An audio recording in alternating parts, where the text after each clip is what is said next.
principal, I thought this was worth including in my, I'm sorry, I'm Patrick Bond, the vice principal of the high school. This is my 4th year doing this presentation. And I have been able to, I guess, accumulate some statistics over those 4 years, which you'll see in my report. My report's a little bit longer because there's more testing at the high school level. So I'll get into SAT scores and AP scores as well. And also what we're doing to satisfy the graduation requirement, which seems like the state is ever changing. So we are also adapting along with the state mandate. But this is a new report. They made some improvements. I think they're improvements. The color coding system you might be familiar with if you have children who took this test last year. The color coding system was more of a red to green. This is just purple, straight purple, which I think is, easier to read for me. The scores are the same though in the sense that they are between 650 and 850. And again, this is the front that you might see, and then this is the back. And this gets into more detail about the subgroups, the sub-areas of the two parts. So in this case, we're talking about language arts. This is reading and writing. And there are 5 sub-areas, sub-parts that get into a little bit more detail about those particular areas. I guess I inherited 7th. I noticed Ms. Bongard excluded grade 6. That was pretty quick. So now that we are 7 through 12, even though we didn't have them last year, these are their scores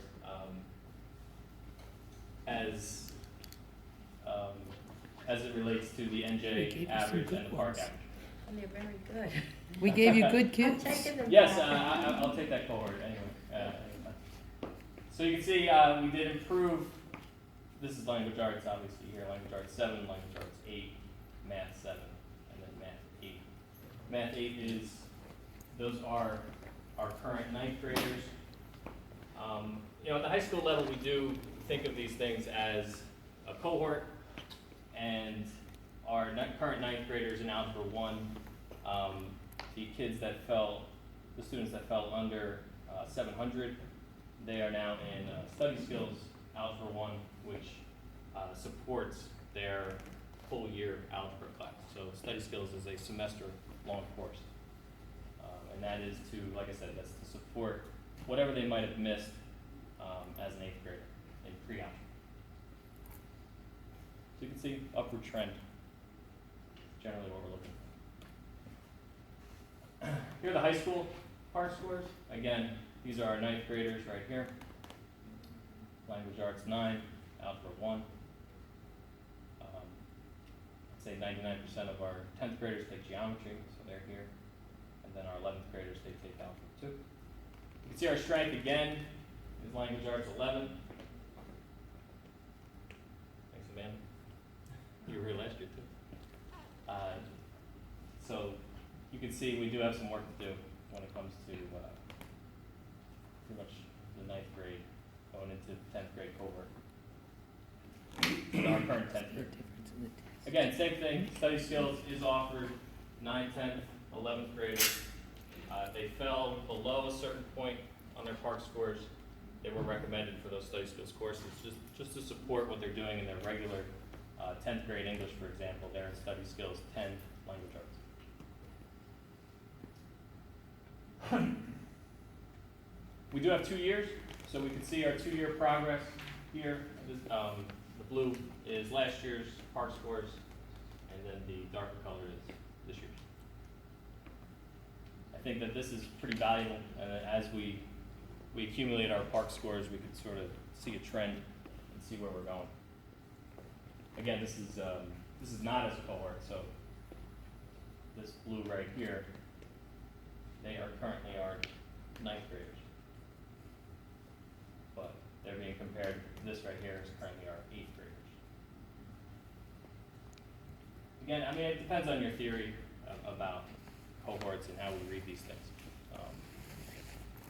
We use a kind of a mixture. We had that conversation today at the high school level because, sometimes we might get 10 new transfer-ins in certain in one grade. So that could, in a small school our size, that could have a tremendous impact on our score. Good or bad. These are year 2 progress in math. You can see we are very pleased with our geometry improvements. Go back here, that was one of our points of emphasis in previous years.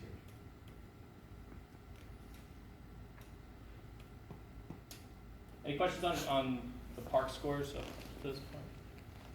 Because we're going to get into some of the other tests. Yes? Does every student have to take the test?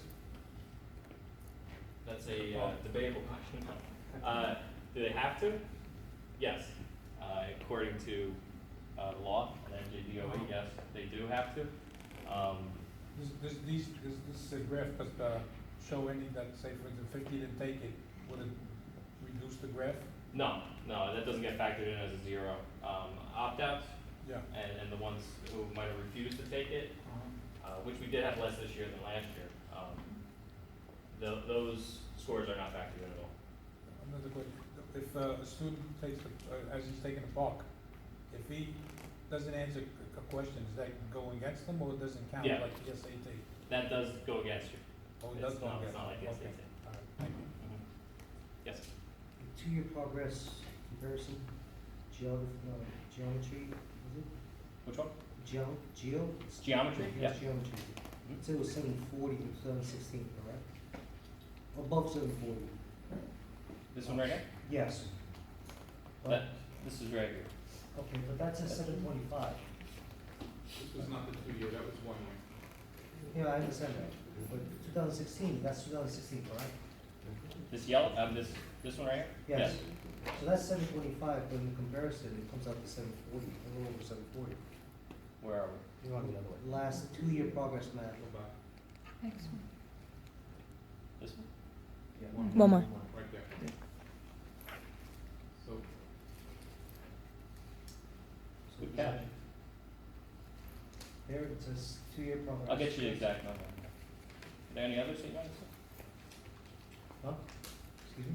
Are there any others that you want to see? No, that was my question. Why is there a 2-year progress comparison of 740 over 740? You go back to the geometry, I'm just the looking for others. previous that- page. It comes out to 745. Well, the year before, Yeah. it's like 20, 722, yeah, 23, 722. Right here. which matches the other graph. It does? Is that the only graph that is not matching? Yeah, I mean, I'll get you the that's exact what I number on meant. that, Thank you. and I'll fix it. Thank you for the catch. Any other questions? also, go ahead. please. Yep. So, How many students got opt out? What percent? We were less than 1% this year. Last year, we had, I believe, 7 total. So more than 90% of students took the test. Oh, yeah. More than 98%. One, yes. Partly because of the clarification, I think that came from the NJDOE about the graduation requirement. Yeah. The basic, I mean, that was kind of up in the air in 2015. In 2016, they came out firmly and said that this is a graduation requirement, along with a bunch of other tests, which I'll talk about. But I think once students heard that and parents heard that, they kind of moved away from the opt-out.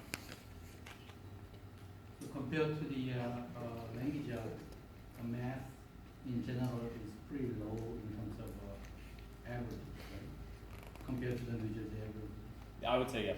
Yeah, that's definitely our weak point. Algebra 2 in particular. So Yeah, the what- higher math. So what are we doing about That- that? I guess the issue with that is because of our Math Science Academy.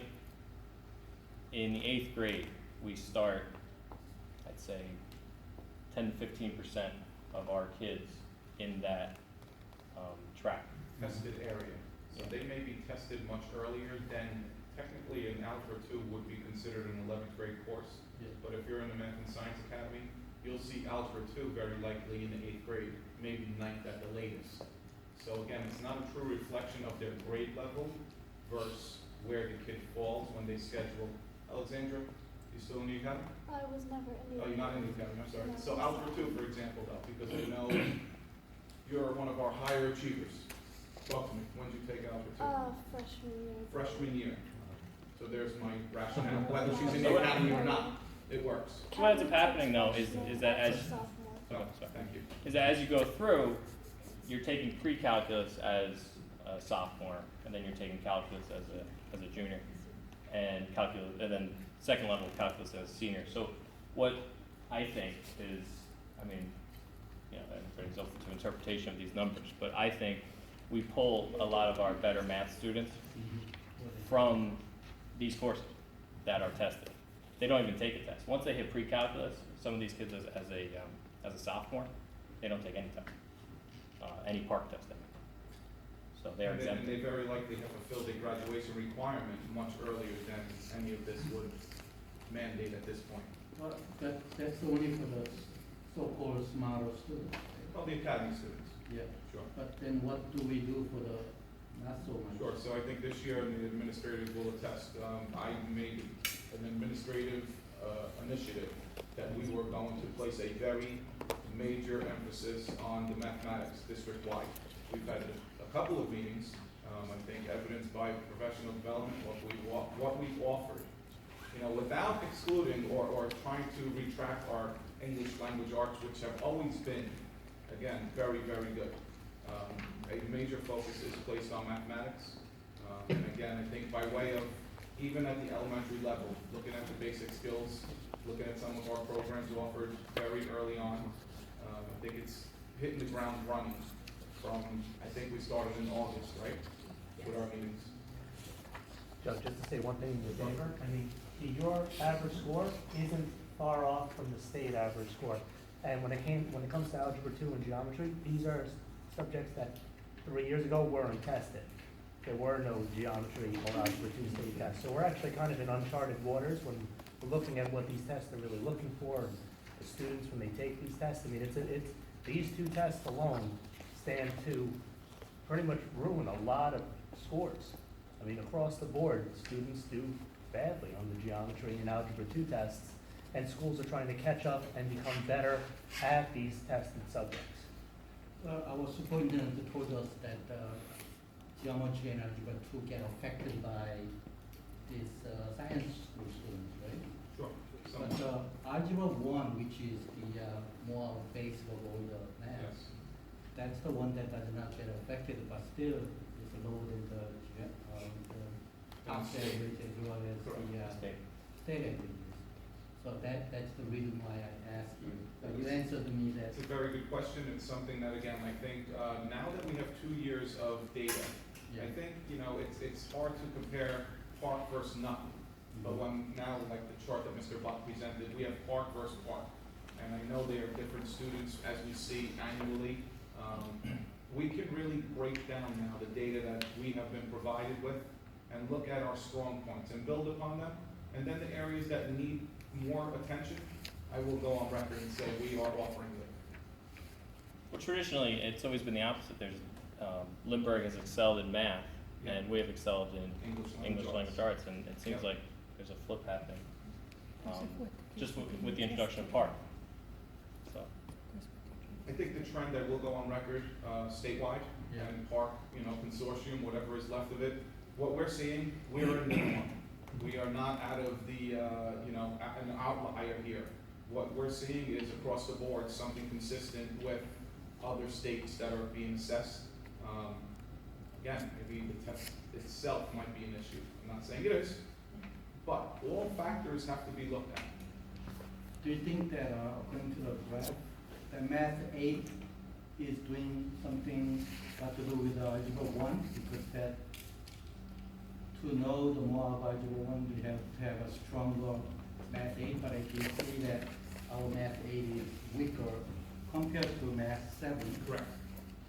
which just comes directly from the limbo school, I believe. Correct. So maybe When it was last year's 6th graders, Yes. which is reflective of math 7. that's correct. Yep.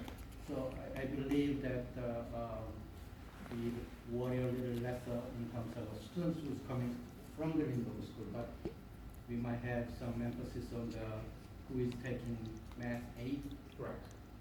Well, similar to issue, reach the algebra 1, I guess. similar issue too, because many of our eighth graders, about 30 of them, 30% take Algebra 1 In the 8th grade. in the eighth So grade, wouldn't and they be would take the assessed as Algebra a 1 math part. 8 test. So even though they're in eighth grade, they few take the good Algebra ones 1 part. Transfer to the higher level. I Yeah, guess. so those are reflected in the Algebra 1. So that's one of the big differences with part, is that it's, on the math side, it's not tied to your It's not a grade level grade. assessment, it's a Okay. subject matter test, Mhm. which again, it's not a true indication. I know we're labeling it as math 8 for the lack of purposes, to not call it pre-algebra 8 or whatever we choose to call it. Yeah. It's not really all the 8th graders, in all fairness, which would, again, I think that it's not a fair, indication of how well we did. If we would have assessed all 8th graders on an 8th grade math test, we would have been above the park average. Okay. And we do also, going back to your question about, how we're addressing this, study skills that we talked about, everybody in 7th and 8th grade gets study skills, math and English. And again, it's a semester-long course that supports their normal curriculum. And then also, we tier algebra, geometry, and algebra 2. There's basic algebra, basic geometry, basic algebra 2, and then the regular level. So we tried tiering to sort of separate and move students at a different pace if we can. Any other questions on Mark? And I'll get those numbers for you, Paul. Thank you very much. No problem. Sorry for the mistake. Going into advanced placement courses, more changes that occurred to the AP policies, the new board policy of paying, not paying for the AP tests and having the students pay. Definitely decreased our numbers, but you'll see our scores remained relatively consistent. So we tested, I believe, 75 students last year, and this year we're at 54. 113 AP exams were taken last year, this year 85. So again, the policy was implemented last year. If you want to take the test, of course, please go ahead, but it's going to there's going to be a fee attached to it. So I believe we definitely got the kids that I think felt like they were going to do well, because if they received a 3 or higher, a 3 is considered passing. If they received a 3 or higher, the board then reimbursed them for the fee. So there was definitely an incentive, monetary incentive that was attached to it. So here are our test averages again over the last 4 years. This last year, I think it got cut off. This last year is obviously 2016. So this is 13, 14, 15, and 16. Good job. Yeah, I'd like to mention that everybody who took AP Psych Yeah, Every We're there day. half the year. passed that test. I was the You're there. teacher until January then. You have to so give credit every to one of Mr. them passed. Garcia, who took over for you. But, yeah, that was definitely a mark. I don't know who taught this year. Wow. That was me too. And the year before that, I did so. And this year was me, so I didn't include that. 2012 was me. You have a question here, Mr. Black? Yes, sir. Can you go one screen prior to this? This is a list of the AP courses that we. Yeah, my question is, let's say, US history class, how many students were enrolled in the AP class? I'd have to on look, average? on average, I would say around 10 or 11. I'd have to look up for the exact number. 7 out of 10 or 11 is pretty good, I guess. That took it. Yeah. This is how many took it. Actually, felt comfortable enough in May There's to no try for mandate that. that the student must take the advanced placement test. There's nothing in place that says they have to take it. Again, I think I would venture to say like more than 75% of the class makeup takes the assessments. That's good. Across the board. That's very good. Okay. Whereas it used to be 100%, but there'd be. Didn't we used to Students pay that for weren't the comfortable. fee? So yes, we actually always paid for the full amount. And then I think last year before the board, I presented more of a incentive, because we have seen cases where students would take the test and not apply themselves, or really it'd just be a waste of time and money, unfortunately. So we, last year before, from the board, I thank for approving it. I thought we saw great improvements, great strides, and I think, again, some of that could be attributed to knowing that there's a buy-in, knowing that if I do a 3 or better, I get my money back. And again, whether that's high risk or high reward, there's not pressure there. Again, we're talking about a $67 assessment, I believe. It was 83. $83, excuse me, I'm getting confused. It's an expense, but I think, again, when we saw how many students came in for reimbursement, it showed something. Sure, it will, yeah. And I don't know that many, if any, schools were paying for AP exams. Another, little side effect of that too is this Chinese language and culture. We had we don't offer that, by the way. We don't have a teacher for that. We don't have that course. But we did have 2 students who wanted to take it, and they said, well, if I pay, can I go ahead and take it? And we were able to accommodate them, and they both passed, which was, it's college credit that they'll receive once they go to freshman year.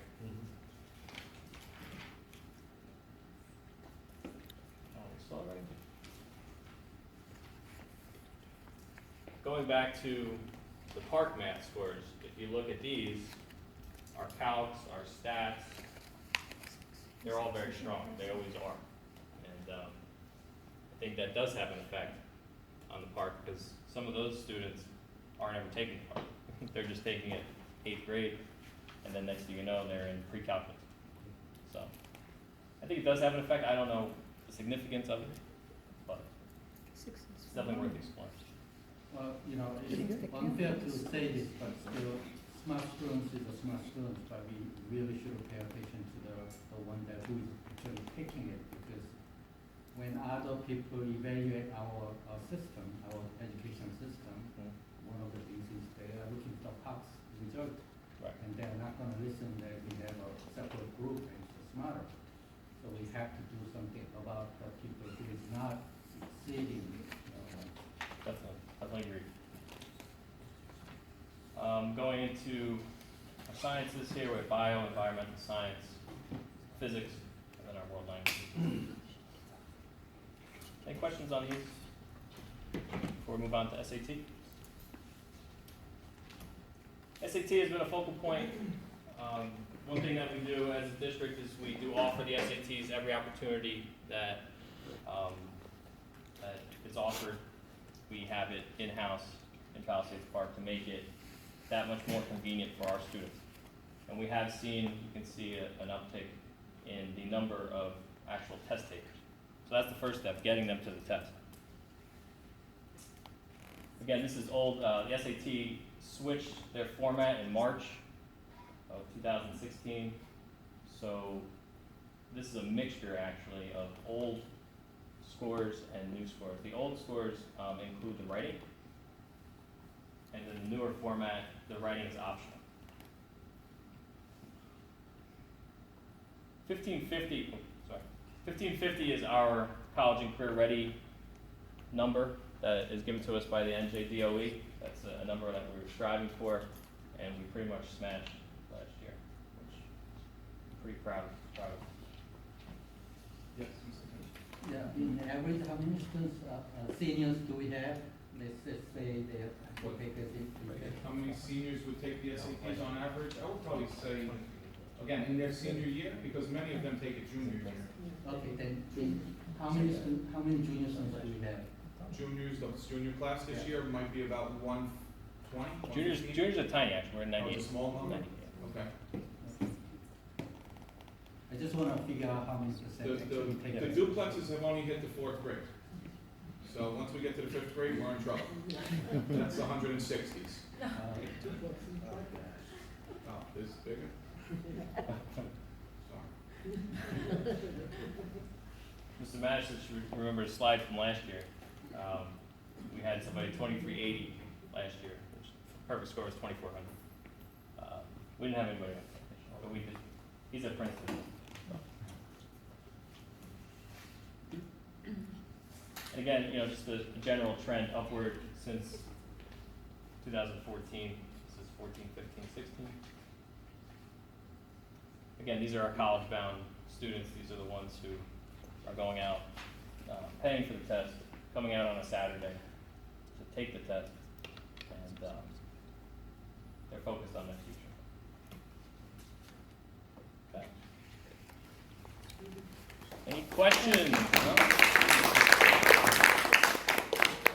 Thank you, guys. Appreciate it. Thank you.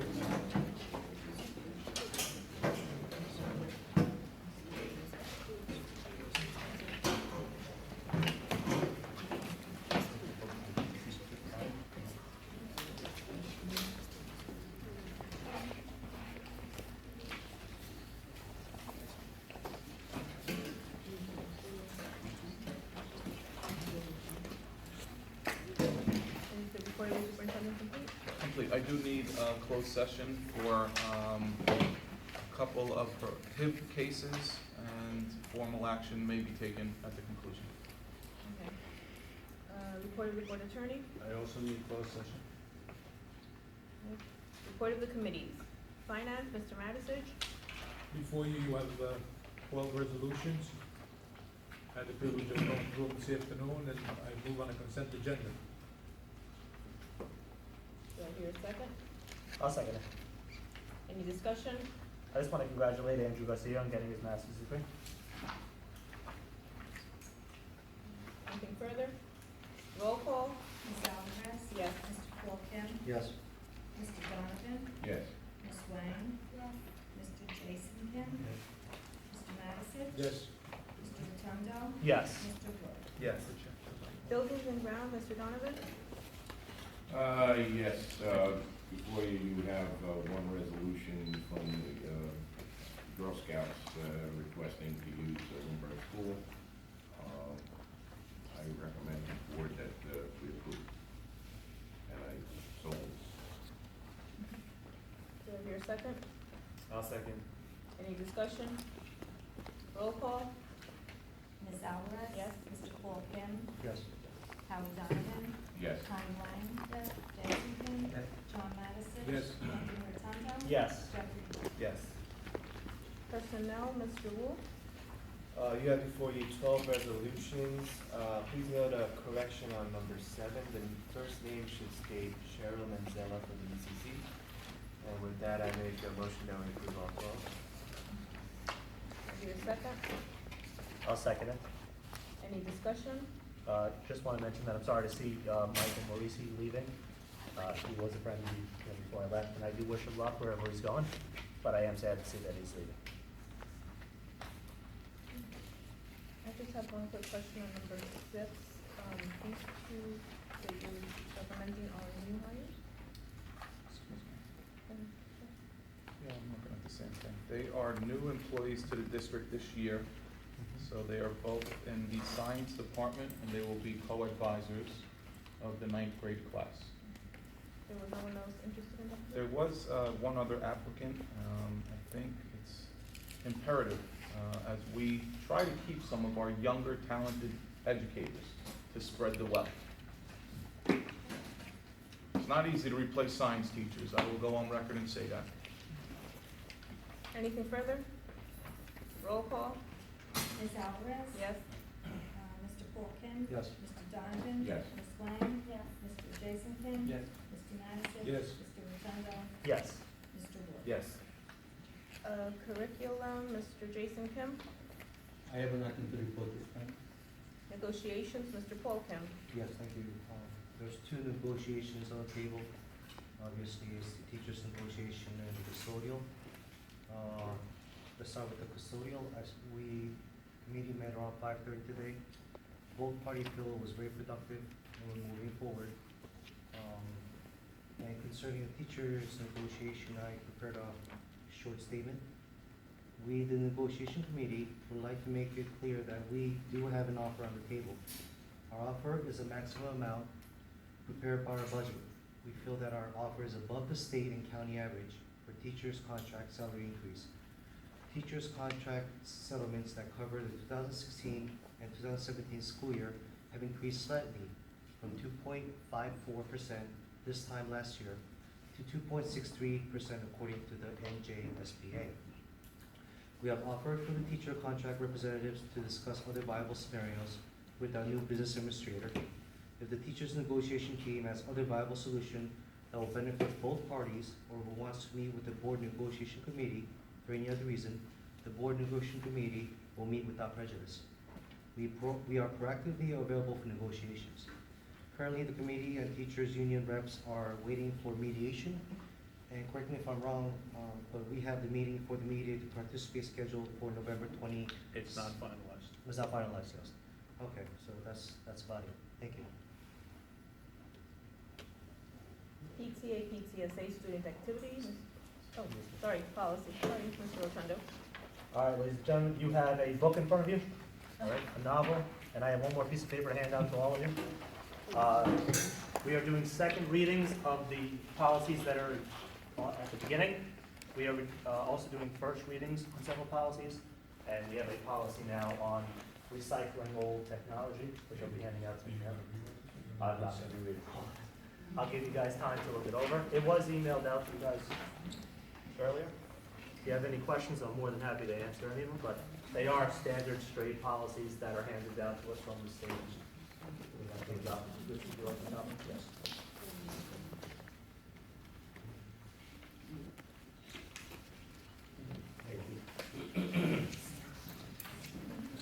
Mr. Rotundo, this would be a first reading, correct? Yes, I believe it's under first reading. You don't need two readings on that, Rich. I don't know why this is in policy. There should be a motion. This should just be a regular motion, but don't do it right now, you're in It's in our policy. policy book, it's always been presented under policy. Is it? Yeah. So then just make it the third resolution under policy. Okay. And I would also recommend you do them separately, because the first motion, the first resolution is second readings, second resolution is first Right. readings, Okay. and then the third one is just informational, but it's not changing anything. Okay. So we're doing one at a time, I think. All right, I move then that we approve the second reading of the policies listed in bullets from 2224 through 51421. I'll second. Any discussion? Roll call? Ms. Alvarez? Yes. Mr. Corkin? Yes. Mr. Donovan? Yes. Ms. Wang? Yes. Mr. Jason? Yes. Mr. Madison? Yes. Mr. Rotundo? Yes. And Mr. Will? Yes. All right, I now move that we consent on the first reading of the policies that are listed below. Policies 1120 through 5145.7. That's right underneath, number 2. Any discussion? There was no second.